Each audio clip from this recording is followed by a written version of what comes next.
El día de hoy vamos a hablar de las sombras del pacto. ¿Podemos decirlo juntos? Sombras del pacto. La semana pasada discutimos cómo los credo bautistas. ¿Recuerdas qué es un credo bautista? Un credo bautista es alguien que no cree en el bautismo de infantes. Aquellos que creen en el bautismo de infantes son padobautistas. Tenemos a credo y pado. Credo, aquellos que dicen que tienes que ser un creyente antes de que puedas ser bautizado. Bueno, los reformadores no creían así. Todos los reformadores han creído en el bautismo de infantes. Fui ordenado como bautista, vamos a ver, en 1961, después de graduarme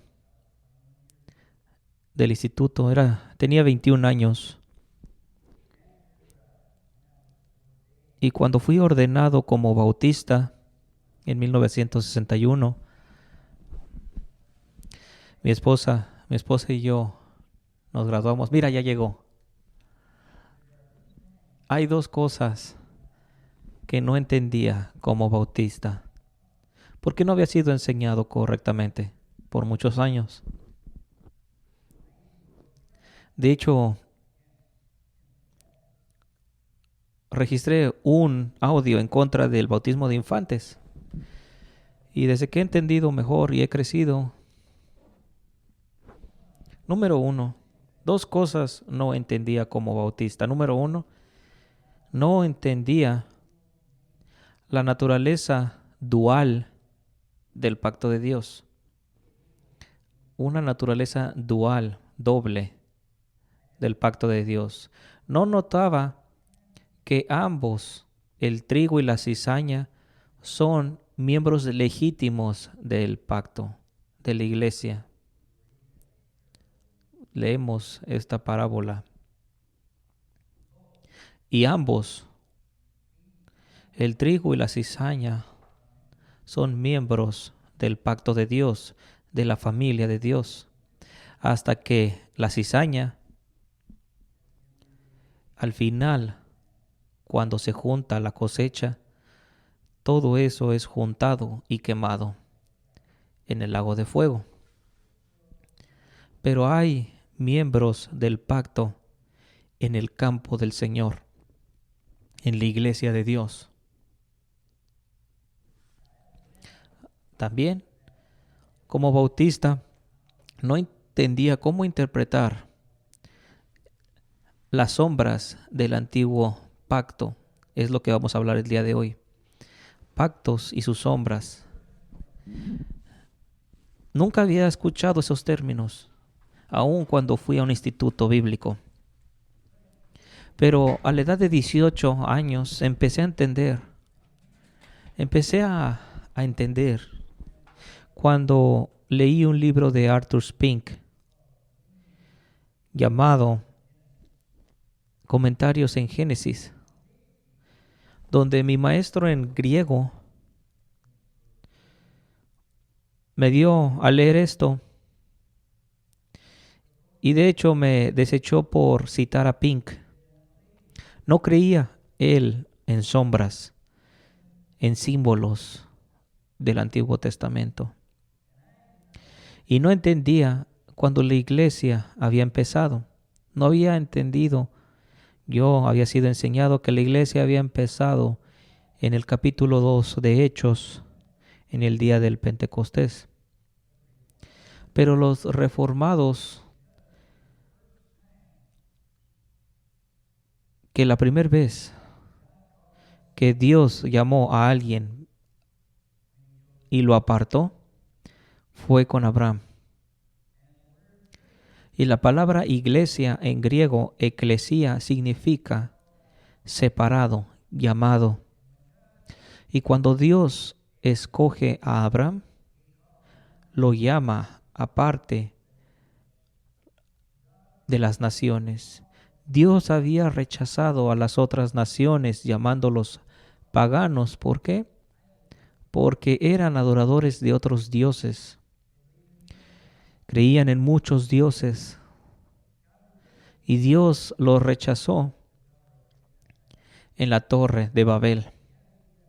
Se habían juntado todas las naciones. No había países en aquel entonces, pero se reunieron para construir esta torre y hicieron enojar a Dios de gran manera. Los había rechazado. Habían sido sus enemigos desde entonces. Pero llama a un hombre, a Abraham, y la iglesia empieza con él. Antes de esto, Dios había hecho un pacto con Noé. Y este pacto representaba al mundo entero. Pero cuando las naciones construyen la torre de Babel, Dios los confunde y los separa en diferentes naciones. Así que el nacionalismo viene de parte de Dios, porque Dios había rechazado y había escogido a una familia, un hombre, Abraham, y hizo un pacto con él. Hablamos de ese pacto la semana pasada. Esteban, cuando predica y que es apedreado hasta la muerte, había dicho que Dios iba a destruir ese lugar, Jerusalén, el templo, y iba a cambiar las costumbres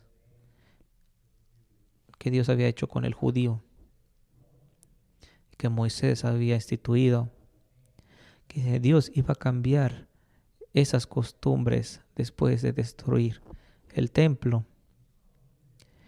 Y es llamado los nuevos cielos y la nueva tierra cuando Jesucristo es resucitado entre los muertos. Así que la siguiente cosa es que no entendía la naturaleza doble del pacto. Creía que que aquel que está en el pacto es salvo. Pareciera que no funciona así.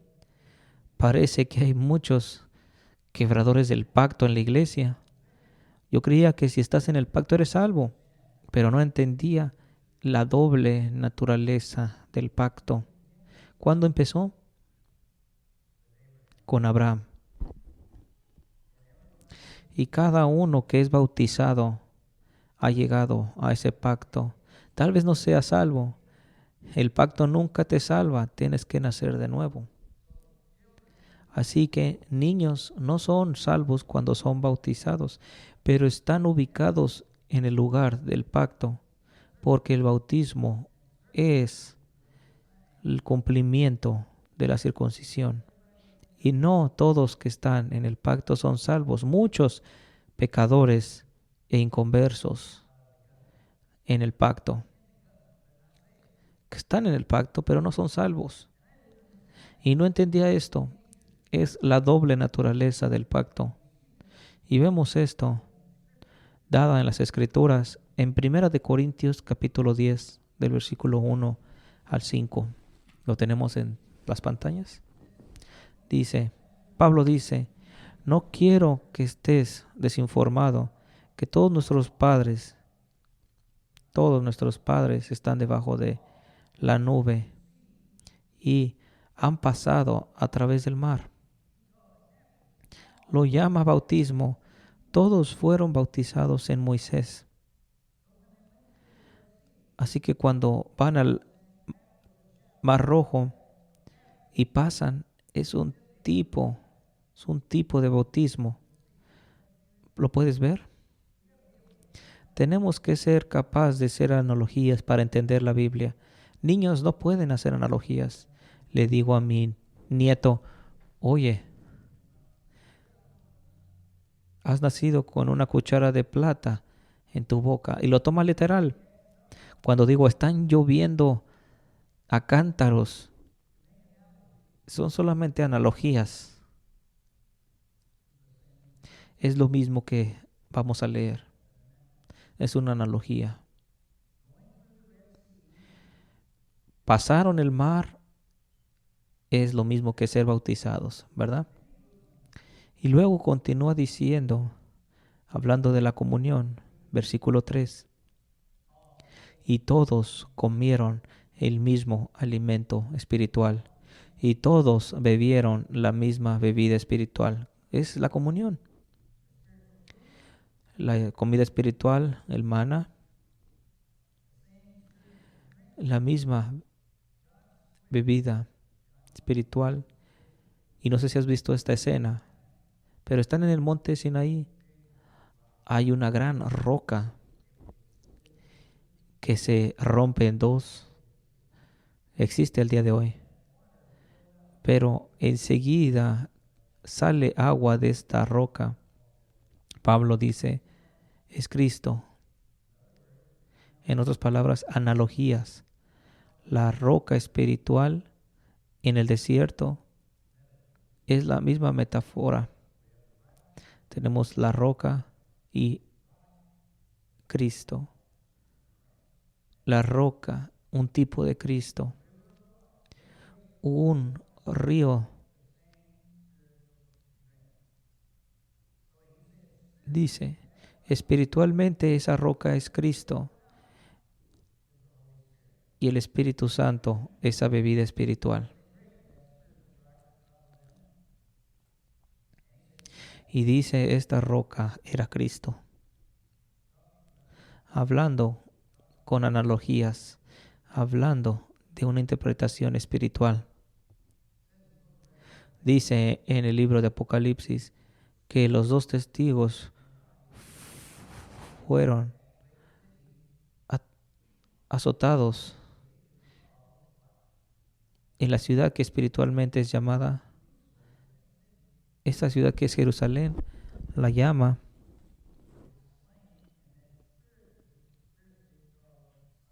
Sodoma y Egipto. Muy bien. Donde también nuestro Señor fue crucificado. Sí que habla de Jerusalén. Jerusalén es Sodoma y Egipto. Sodoma y Egipto. Pero cuando lees los salmos, haces la analogía de que no está hablando de Jerusalén, de que la que podemos tocar, pero está hablando la nueva Jerusalén. Cuando lees los salmos, léelo de la manera correcta, no interpretes carnalmente, porque cuando lees los salmos, dice, hay una gran ciudad, oh Jerusalén, Jerusalén, es la iglesia, es la nueva Jerusalén.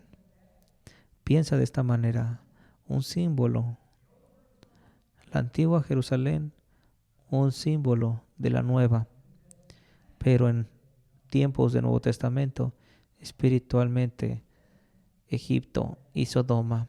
Y es por eso que Dios la destruye.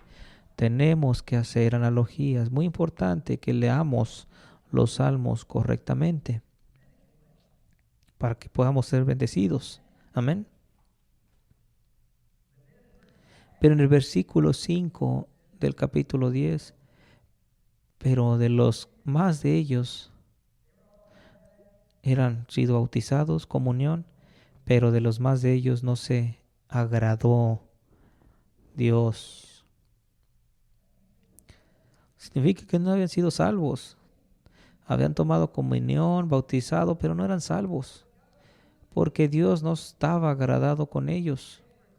Toma por ejemplo, ¿cuántos espías han ido a la tierra prometida? 12.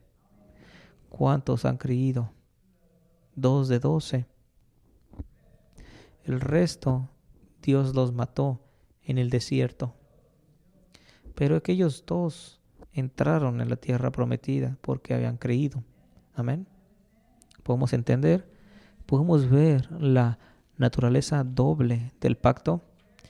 Tiene ambas, trigo y cizaña, pero ambas están en el pacto. Si podemos hacer analogías, podemos ver esto. No entendía cuando era un bautista que aquel Israel inconverso era todavía el pueblo de Dios.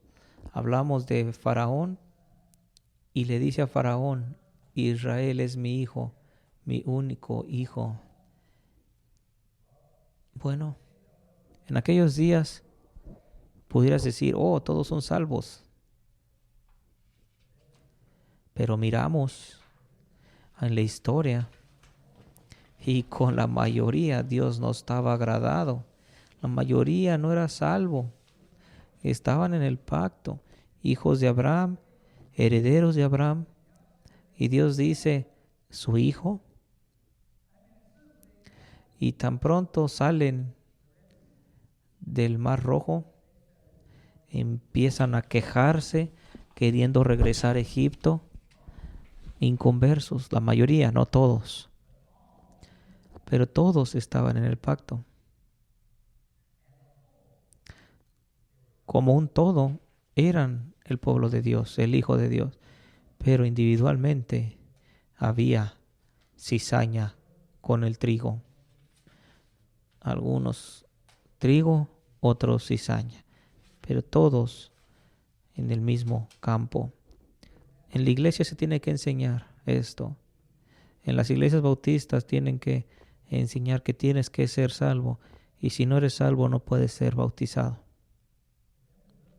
Pero de entonces vemos a los individuos en nuestras iglesias y puedo ver que no todos somos salvos. Somos bautizados y empiezan a declarar que debes ser salvo para ser bautizado, pero no es la escritura. Hay una doble naturaleza. Pero no entendía esto. No entendía esto, que los miembros han sido santificados, individuos en el pacto han sido santificados. Vamos a dar otra escritura. Lo voy a poner en la pantalla. Primera de Corintios 7:14,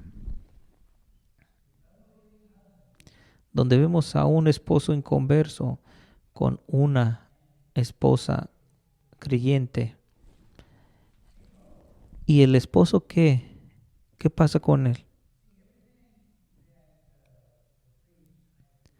El marido incrédulo es santificado en la mujer. Hay instrumentos en el templo que tenían que ser santificados, en otras palabras, separados, para que sean legítimos. Para ser legítimo, dice que una esposa creyente santifica al marido incrédulo. Nunca lo había visto esto mientras era bautista, pero aquí está. La pregunta es, si una mujer es cristiana y se casa con alguien inconverso, ¿debe de divorciarse? La respuesta es no, porque puede santificar al marido. Y lo mismo de la otra manera, una mujer puede ser santificada por el marido creyente. De otra manera, continúa el versículo. Vuestros hijos serían, ¿qué? Inmundos. Mientras que ahora son santos, ¿por quién? Por la mujer. Así que miembros del pacto tienen esa posición especial. Tiene mucho que ver con las leyes en Levítico, cuando Dios aparta los utensilios y las cosas en el tabernáculo. Pero estamos hablando de la Biblia y la Biblia nada más. Ahora, Salomon Stoddard entendía estas cosas. En esta iglesia hemos usado el libro de Stoddard, La naturaleza de la conversión salvadora.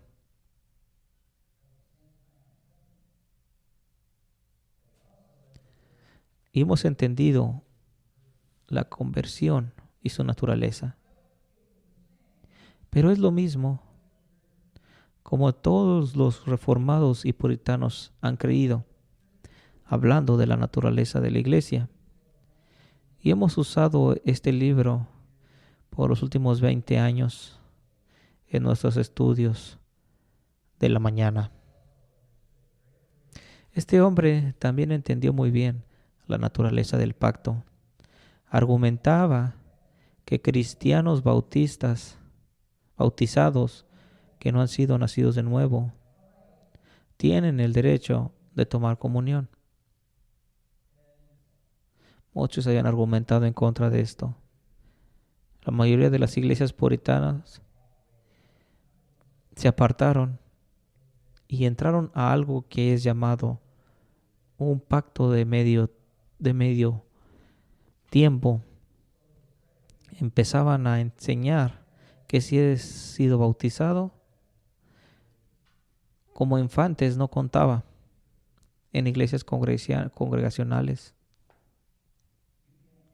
No puedes tomar comunión a menos de que compruebes de que has nacido de nuevo. Tienes que convencer a tu pastor de que has nacido de nuevo. Es lo que enseñaban. Si no puedes, si no estás seguro, no puedes tomar comunión. Era una nueva doctrina, llamado un pacto de medio tiempo. Eran bautizados, sí, pero no tomaban la comunión. Y Salomon Stoddard claramente rechazó esta enseñanza. Todos miembros bautizados pueden tomar comunión, probando o no probando que son salvos, a menos que comprueben con pecado escandaloso que no son salvos, por supuesto. Pero es una ceremonia cuando somos bautizados y por lo tanto pueden tomar comunión.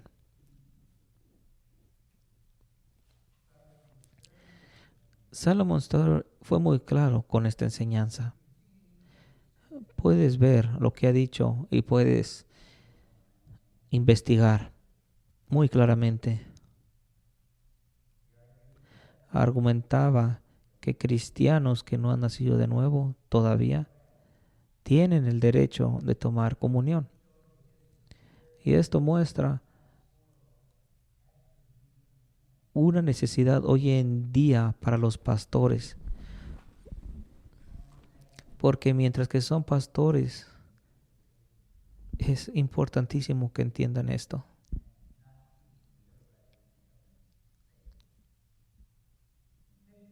En 50 años tuvo en esa misma iglesia cinco miembros convertidos. Es por eso que esta doctrina es tan importante. No debemos dar la impresión de que todos son salvos. No, debes asegurarte de tu elección. No es suficiente ser bautizado y estar en el pacto. Es bueno. Estás sobre esa protección, debajo de esa protección, en el pacto, en el cubrimiento, pero debes nacer de nuevo. Jesús lo dijo a Nicodemo, siendo hijo de Abraham en el pacto, tenía que nacer de nuevo. Y Jesús le dice, ¿eres maestro en Israel y no lo sabes? Porque esto es enseñado en el Antiguo Testamento.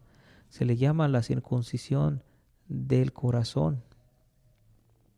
Y es lo mismo que nacer de nuevo. Los credo bautistas no entienden estas sombras del Antiguo Testamento. Cuando preguntamos cómo es la circuncisión cumplida, contestan, en la circuncisión del corazón. No, la circuncisión de la carne es cumplida en el bautismo del agua. Y la circuncisión del corazón es cumplida. Una analogía.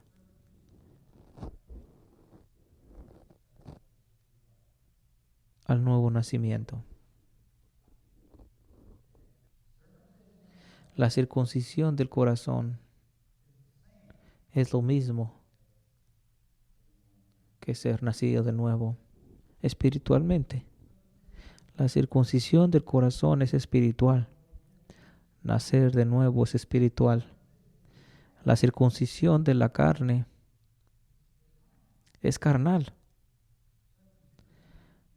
El bautismo en agua es también carnal.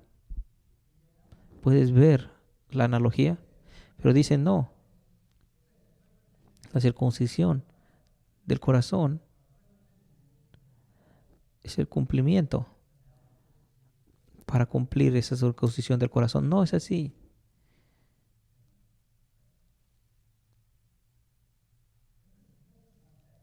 No es difícil de entender, ¿o sí? Ser analogías. Es simple. Podemos decirle a un niño de estas enseñanzas. Sabemos que cuando decimos que está lloviendo a cántaros, no están lloviendo cántaros, sino que está lloviendo fuerte, ¿verdad?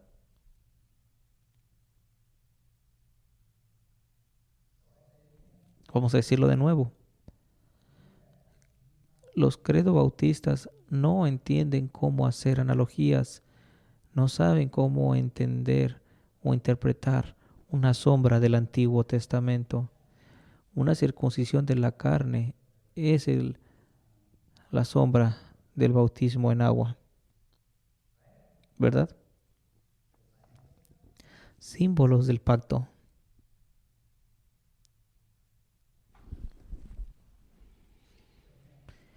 Por ejemplo, la circuncisión de la carne como un ritual.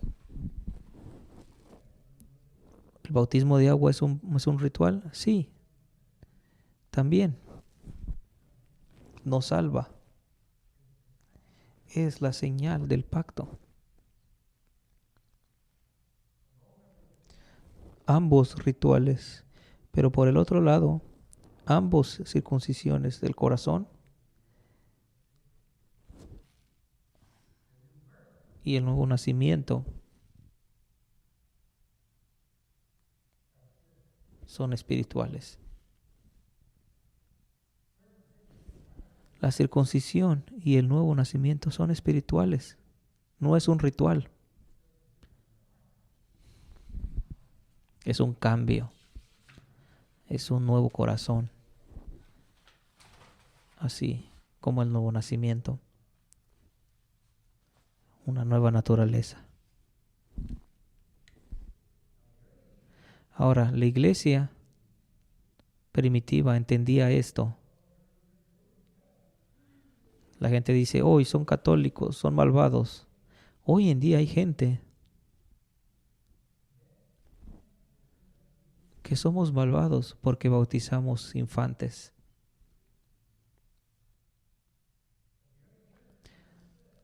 Pero la iglesia primitiva entendía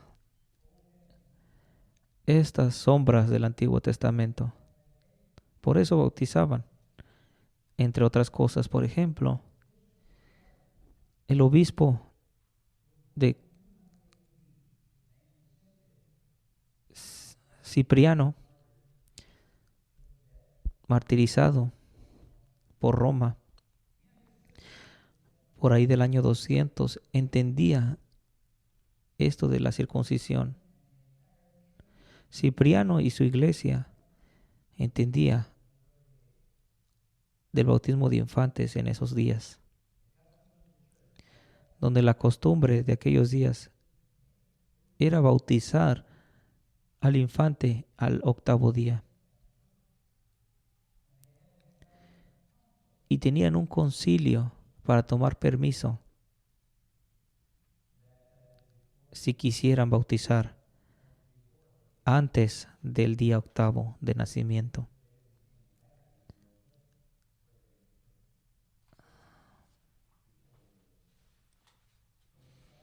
Así que habían llegado a la costumbre de bautizar al 8º. ¿Por qué? Porque hacían analogías. tenían concilios de iglesias para tomar permisos, inclusive antes del día octavo. Puedes ver cómo la iglesia habían seguido. Quiero darte, y no quiero aburrirte, porque esto es largo, pero vamos a hablar de Melito de Sardes, quien murió en el año 180 después de Cristo, obispo de Sardis, y habló con un poema ilustrando cómo las sombras del Antiguo Testamento son cumplidas en el Nuevo. Sombras del Antiguo Testamento, y espero, solamente es una parte del poema, es muy largo. Inclusive la versión corta te puede aburrir. Pero una gran autoridad de la iglesia de Sardes. Un patrón es algo que va a venir. Un patrón de cera es hecha por esta razón, para que la cosa a convenir puede ser vista a través de un patrón perecible. Pero cuando llega la cosa real, el patrón es destruido, es inservible. Un patrón de cera es un patrón de lo que la cosa real, y la usas como eso, como un molde.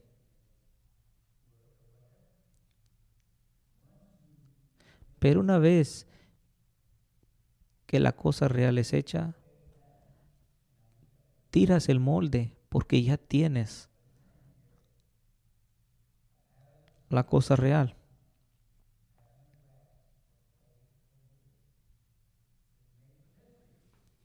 Para eso es un modelo.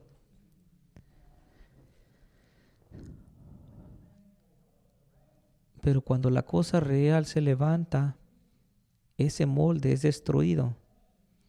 Y antes lo que fue precioso se ha convertido en algo inservible. Sí que dice, así es el Antiguo Testamento. Un patrón, algo que fue precioso, porque el tipo en su propio tiempo y en el cumplimiento, porque de hecho la salvación y la verdad del Señor hubieron sido predichos por la gente.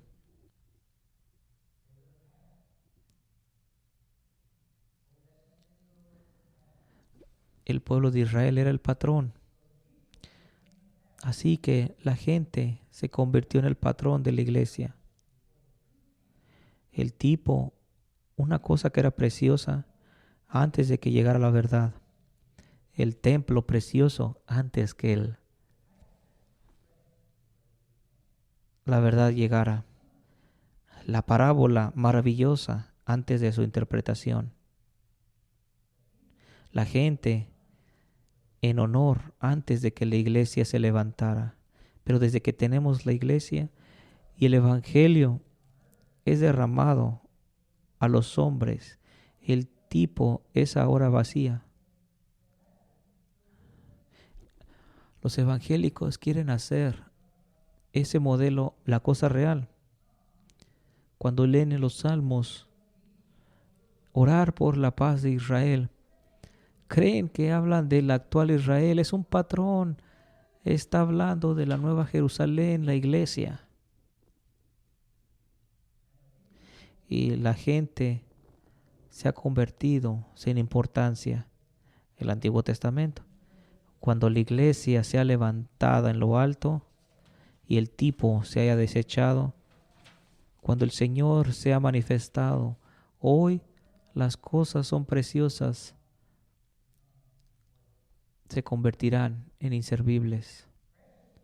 Precioso el templo aquí, en la tierra, pero ahora mucho más valioso porque Cristo arriba. Cristo el verdadero templo. El templo es solamente un tipo de Cristo. Ahora, evangélicos cristianos, no estoy diciendo que no sean salvos, pero simplemente no entienden la Biblia. Están esperando que el templo sea reconstruido. ¿Por qué tendrías que desechar los tipos? ¿Por qué habría que reconstruirse el templo? Es solamente eso, un patrón. Preciosa era la Jerusalén aquí en la tierra, pero ahora sin estima, porque hay una Jerusalén arriba. Y dice en Hebreos capítulo 12, no hemos venido a una ciudad que se pueda tocar con manos físicas, con ojos físicos. Hemos venido a la nueva Jerusalén, aquella, la celestial. Amén. Tenemos que empezar a pensar como Dios espiritualmente y no carnalmente. Y debemos honrar hombres como Melito y toda esa nube de testigos. Por favor, mira esta nube de hombres. Jeremías se nos comanda: estad firmes en las maneras y ver y pedir por las viejas sendas, porque bueno es andar en ellas. Encontrarás reposo para tu alma. Pero ellos dijeron no, no caminaremos en ellas. Cuando la gente prefiere la nueva era más que las antiguas, ¿qué prueba? Eso prueba que hay darwinismo, que creen que hay una evolución. Han creído que las nuevas maneras son mejoras, pero la Biblia dice, caminad por esas sendas antiguas. ¿No es lo que dice? Así que así debemos de honrar a esta nube de testigos.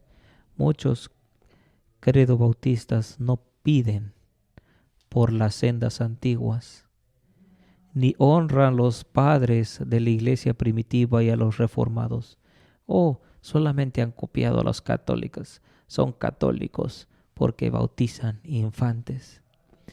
La sombra y esa nube son mis hombres. Deshonrar a nuestros padres es quebrar el quinto mandamiento.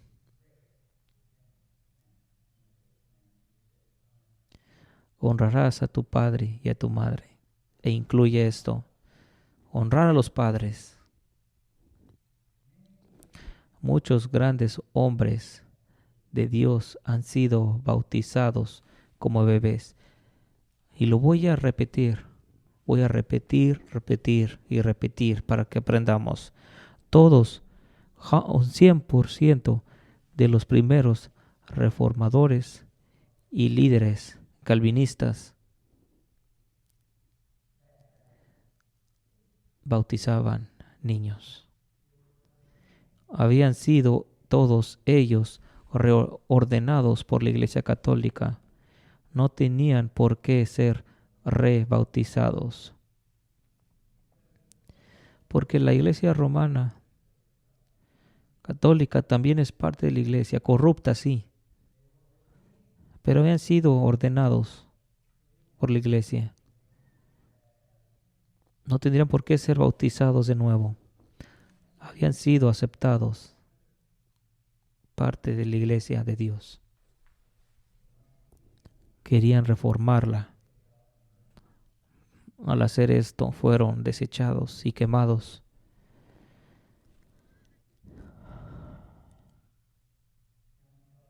Juan Calvino, Juan Knox, toda la iglesia reformada holandesa,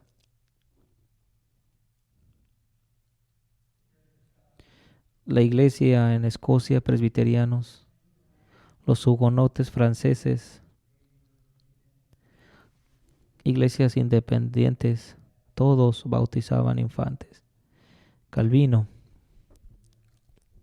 como su líder. Los congregacionalistas puritanos, todos los peregrinos que le siguieron, John Owen, el más grande teólogo, Jonathan Edwards, todos ellos bautizaban bebés. Jonathan Edwards, el más grande teólogo de los Estados Unidos y líder del gran avivamiento. John Wesley, Whitefield, episcopal, el gran evangelista. Charles Finney, Moody, bautizaba infantes. Una canción de nuestra escuela. Billy Sunday, el gran evangelista, todos bautizados de bebés. ¿Sabías que Billy Graham, convertido como evangelista, pero se convirtió al bautismo? Había más bautistas que otra cosa. Buen hombre. Hay muchos buenos bautistas, pero todos estos hombres que te he mencionado fueron bautizados como bebés. Así que el odiarnos porque somos católicos, nosotros no decimos que no los odiamos, simplemente sabemos que no están en esa posición correcta. Tengo grandes amigos bautistas. En esa doctrina están incorrectos. En esa doctrina no están mal en lo general. Podría invitar a muchos bautistas para que nos prediquen, sin ninguna manera. Jeff Durbin ha estado aquí. James White, episcopal. Nunca vamos a estar en contra de ellos porque creen en el bautismo que no creen en el bautismo de infantes. Repito, hice y registré un audio en contra del bautismo de infantes.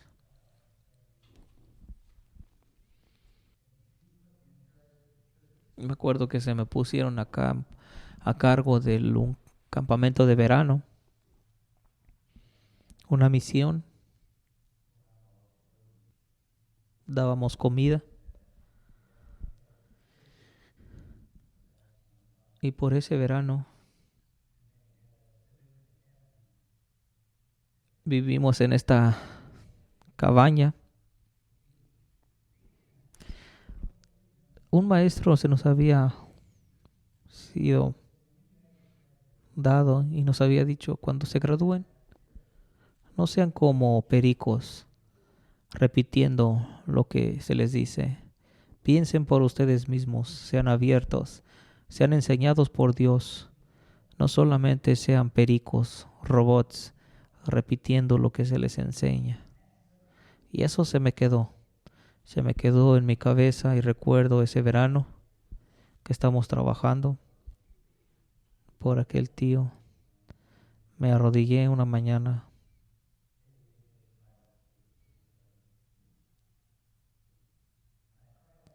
y le pedí a Dios: Señor, hay prejuicios y sé que es la naturaleza del hombre. Una vez que fuimos enseñados en algo y algo nuevo llega, la verdad, queremos cerrar nuestra mente. Oh, no me digas, no podemos ya cambiar, no me puedes cambiar. Esa es la naturaleza del hombre. Por eso la gente no es salva. Hay prejuicios. y no saben cómo entender cosas mejores. Y no está bien.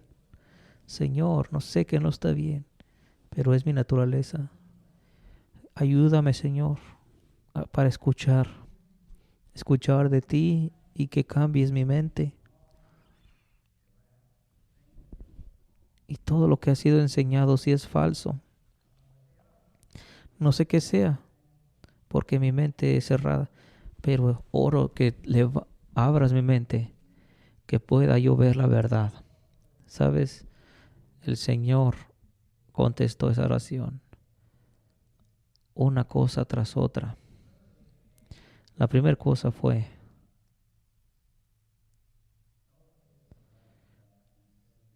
no podía ver un tiempo de tribulación en la Biblia. Así que en esta iglesia se me había preguntado, se me había pedido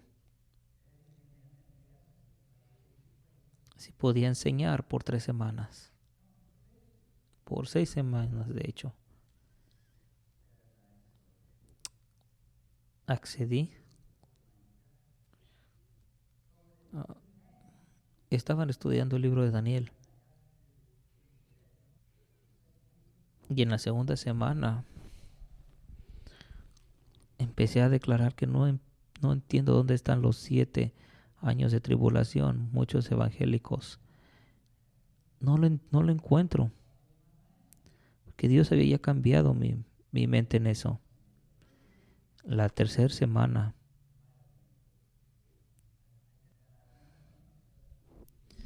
me levanté esa mañana para enseñar. Alguien llegó, uno de los líderes.